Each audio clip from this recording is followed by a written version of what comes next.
Salut à toutes et à tous les amis, j'espère que vous allez bien. Ça y est, l'aventure olympique a démarré pour les Bleuets et de bien belle manière. La bande à Thierry Henry lance la fête à Marseille après sa victoire 3-0 face aux États-Unis comme le placard de la Provence ce jeudi matin. Ce score fleuve ne reflète pas forcément la physionomie du match. Malmenés pendant les 2 tiers de la rencontre, les Français s'en sont sortis grâce à leurs individualités. Le général Lacazette les a libérés d'une frappe lointaine comme le relaye le Parisien avant qu'Olise et Badé n'enflamment Marseille comme l'écrit l'équipe dans son encart. L'équipe de France olympique ne pouvait pas mieux commencer, mais il faudra monter en puissance dans le jeu. Une victoire samedi face à la Guinée les propulserait déjà en quart de finale.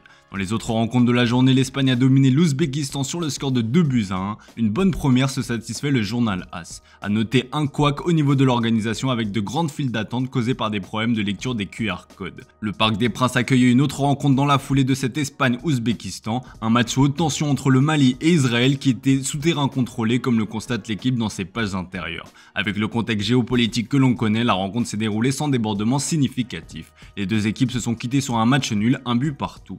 L'affiche de cette première journée olympique opposait le Maroc d'Hakimi à l'Argentine de Julián Alvarez, un match qui nous a offert un scénario tout simplement hallucinant. Premier triste record olympique, juge le journal Marca dans son édition du jour. La rencontre s'est déroulée dans le désordre et la confusion la plus totale. Les spectateurs ont quitté le stade de Geoffroy Guichard sur un score nul de 2 buts partout après l'égalisation des hommes de Mascherano à la 90+15, sauf que le site officiel des Jeux Olympiques nous indiquait une demi-heure plus tard que le match n'était pas terminé mais suspendu.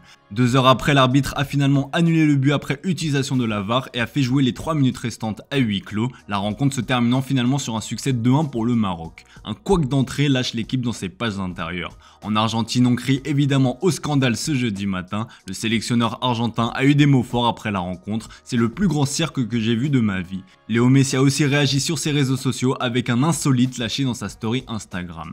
La fédération argentine a aussi réagi par le biais d'un communiqué expliquant qu'une plainte serait déposée suite au jet de projectiles des supporters marocains sur les joueurs de l'Albi Céleste. Car oui, la rencontre a aussi été marquée par l'accueil hostile réservé aux Argentins comme le relaye The Sun sur sa une, en plus du scandale de la VAR. Il fallait s'y attendre, mais l'affaire Enzo Fernandez a eu des grosses répercussions. L'hymne national argentin a été hué avant le match et les joueurs ont ensuite été frappés par des bouteilles et des pétards avant d'être sommés de descendre dans le tunnel pour se mettre en sécurité. À ça, il faut aussi rajouter que les Argentins ont été victimes d'un vol dans leur centre d'entraînement la veille. La presse argentine se lâche complètement ce matin suite au scénario du match et à ses problèmes d'organisation. Jeux olympiques, le désastre français, titre par exemple Olé. Les JO envahis par l'absurde, la France a commencé avec des failles dignes du tiers-monde. Ce qui s'est passé au stade Geoffroy Guichard dans cette ville du sud de la France ne se voit même pas dans les tournois amateurs les plus profonds des pays sous-développés, dit-on du côté de la nation. Une chose est sûre, ça ne risque pas d'apaiser les tensions entre les deux pays.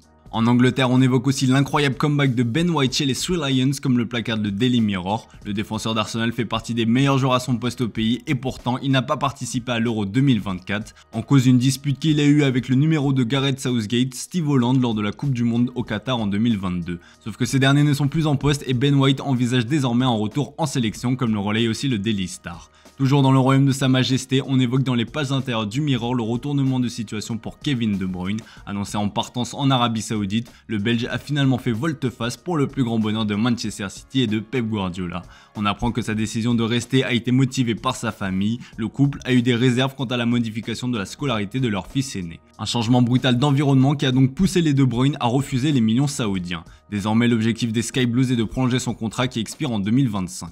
Au Portugal, le journal A Bola fait un gros focus mercato sur un trio merveilleux qui agite le mercato estival. On retrouve comme vous pouvez le voir Fotis Ioannidis courtisé par le Sporting et les deux pépites Francisco Conceição et João Neves. C'est sur le dernier qu'on va se concentrer. Comme expliqué dans le JT d'hier, le crack de Benfica a pris sa décision et veut rejoindre le Paris Saint-Germain. Un accord total a été trouvé avec le club parisien pendant que les négociations se poursuivent. L'arrivée du milieu de 19 ans dans la capitale française est toutefois imminente. En revanche, pour Osimhen, l'affaire se complique. Dans ses pages intérieures, le Corriere dello Sport explique que la menace de l'Arabie Saoudite refait surface. Alors que le PSG et Naples peinent à se mettre d'accord, Al Ahly et Al Hilal sont en embuscade. Ils attendent de comprendre l'évolution du deal sur l'axe PSG-Napoli avant de procéder officiellement. Osimhen aimerait rester en Europe, mais l'Arabie Saoudite risque de devenir bientôt la dernière opportunité du joueur s'il souhaite quitter Naples. En attendant, il continuera à s'entraîner sous les ordres de Conte, alors que Lukaku patiente aussi. Le Belge n'a plus d'avenir à Chelsea et attend le feu vert pour retrouver son ancien coach italien.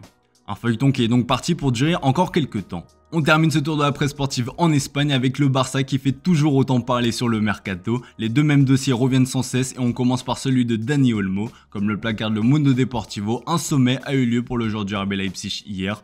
Ce qu'il faut retenir de cette réunion de 2 heures, c'est que l'Espagnol donne sa priorité au Barça mais ne se ferme aucune porte, conscient des difficultés financières des Blaugrana. Bien que sa clause libératoire a expiré, les négociations se feront au même tarif, c'est-à-dire 60 millions d'euros. Le journal Sport relaye dans ses pages intérieures la faible offre formulée au joueur, un contrat de 6 ans avec un salaire évolutif. Son premier salaire sera faible pour faciliter son inscription, puis augmentera à partir de la 3e saison.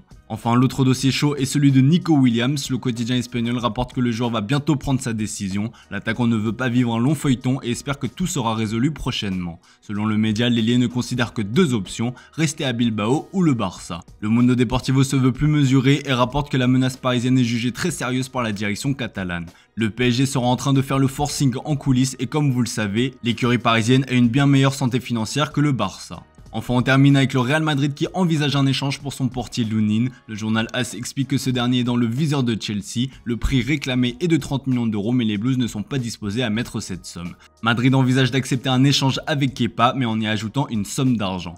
Le portier espagnol veut à tout prix retourner à Madrid où il a été prêté la saison dernière et serait prêt à consentir de gros efforts financiers. Voilà les amis, c'est tout pour ce matin, merci pour votre fidélité, excellente journée à vous. Comme d'hab, on se retrouve en fin d'après-midi pour le traditionnel JT Foot Mercato.